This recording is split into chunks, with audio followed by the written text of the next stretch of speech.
Donc, c'est important, on est toujours présent à la place de la République parce que la révolution est toujours là et la révolution va broyer, va écraser le pouvoir totalitaire. Même si ce pouvoir totalitaire tente par tous les moyens de s'accrocher, mais nous allons gagner la bataille. Nous avons vu cette semaine nos amis, les militants, les révolutionnaires à Constantine, malgré la répression, malgré toutes les formes en fait, de violence que le pouvoir utilise contre les militants, mais ces militants avaient le courage à Constantine de sortir et de dire non au pouvoir totalitaire et de dire aux généraux de dégager. Donc c'est une preuve que notre révolution est partout. Notre révolution est là. Même si le pouvoir tente par tous les moyens de la cacher, de la piétiner, d'emprisonner les militants, d'assassiner un certain nombre de militants qui dérangent. Mais le peuple est attaché à sa révolution, parce que c'est sa révolution. Donc je profite aussi de cette occasion pour parler d'un grand homme, parce qu'on a perdu un grand militant qui a soutenu tous les révolutionnaires. C'est l'ami de Hussein Ahmed. Il s'appelle François Gez, décédé malheureusement en fait, le 28 août 2023. Donc aujourd'hui, tous les militants de collectifs libéraux en Algérie, d'autres militants qui luttent en fait, pour l'indépendance réelle de l'Algérie, souhaiteraient rendre un grand hommage à ce grand homme. Donc pourquoi? Parce que François Gez d'abord, c'est un humaniste. C'est un humaniste qui a lutté pour toutes les révolutions. Hein. Il a lutté pour la révolution chilienne contre Pinochet.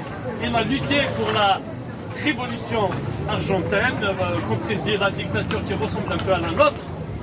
Donc, il mérite le respect de tous ces peuples. Et d'ailleurs, les Argentins l'appellent Poncho, ça veut dire papa.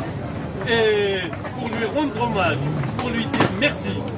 Donc les Algériens, nous avons connu une guerre contre les civils des années 90. Il était là pour casser la propagande du régime totalitaire d'Alger, pour combattre les généraux, la junte militaire. Et le premier, Khaled Nazar, qui était un criminel en Syrie que tout le monde connaît. Donc, et d'ailleurs, dans les jours à venir, il va passer devant le tribunal en Suisse. J'espère qu'ils vont le condamner. J'espère qu'il sera le premier et que Toufik, Mhanna, Qaïdi, Chingriha vont suivre parce que tous ont participé à cette guerre contre le peuple qui a commencé il y a longtemps, en fait, après l'indépendance, mais qui continue jusqu'au jour d'aujourd'hui parce que il y avait une guerre contre les révolutionnaires de l'intérieur, ensuite contre les militants des causes démocratiques, ensuite contre les gens qui n'ont un peuple qui voulait un changement. Et jusqu'au jour d'aujourd'hui, le pouvoir continue en fait de tuer les militants. En 2016, on a assassiné Tamal. En 2019, Fakhar est assassiné en prison. En 2023, Hakim Debazi, Haytham Djebari et d'autres et d'autres et d'autres et d'autres et d'autres. Chaque jour, ils assassinent en fait des militants. Donc, aujourd'hui, nous, si on est là, justement, c'est pour rendre hommage à ce grand homme qui a fait face à BHL. BHL, que vous connaissez très bien, il fait partie de la tête de liste en fait, des bâtons de guerre. Des bâtons de guerre.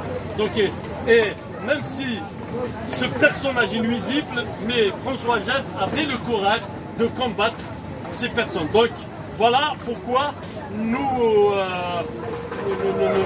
n'avons pas le droit de l'oublier, nous n'avons pas le droit d'ignorer en fait la disparition de ce grand militant. Il y a aussi, ici en France, juste pour vous montrer que Macron il est complice à 10 000%. Voilà, je sais qu'ils vont écouter en fait cette vidéo. Et il est complice à 10 000%. Vous imaginez François Gez, un grand militant, un directeur de l'édition Découverte, qui n'a pas lu un livre en fait, de l'édition Découverte. Personne. En fait, nous avons tous lu des livres en fait, de l'édition Découverte parce que c'est la qualité, parce que c'est l'intelligence, parce qu'il y a des choses qui sont très très intéressantes, écrites par des gens des gens en fait honnêtes. Donc voilà pourquoi en fait nous, même si la ministre de la Culture a écrit quelques lignes sur le combat de François Gesse pour la démocratie au Chili et en Argentine, rien sur son combat pour un changement démocratique en Algérie. Macron a peur de pouvoir totalitaire d'Alger. Macron a peur des généraux. Macron a peur. Pourquoi ne pas écrire un petit mot? François Gesse a combattu, Nozar a combattu la junte militaire. Pourquoi ne pas écrire un mot? Vous avez peur de la junte militaire. Vous continuez à travailler avec la junte militaire. Parce que c'est vos éléments et vous ne voulez pas perdre en fait vos éléments. Donc arrêtez ce soutien de cette junte criminelle. Voilà, arrêtez ce soutien, ça suffit, ça suffit. Vous avez vu ce qui s'est passé un peu partout en Afrique, donc ça suffit. Donc aujourd'hui, voilà pourquoi on passe un message très très fort. Repose en paix, camarades, François Gesse, les Algériens te rendent un grand hommage. Merci pour tout ce que tu as fait pour nous. Et enfin, voilà, nous savons très très bien que la révolution revient de plus en plus forte. Après ce qui s'est passé en fait le 20 août à Ifri, donc, et Constantine a fait aussi le pas pour le retour de la révolution en fait dans la rue. Donc le pouvoir est fini.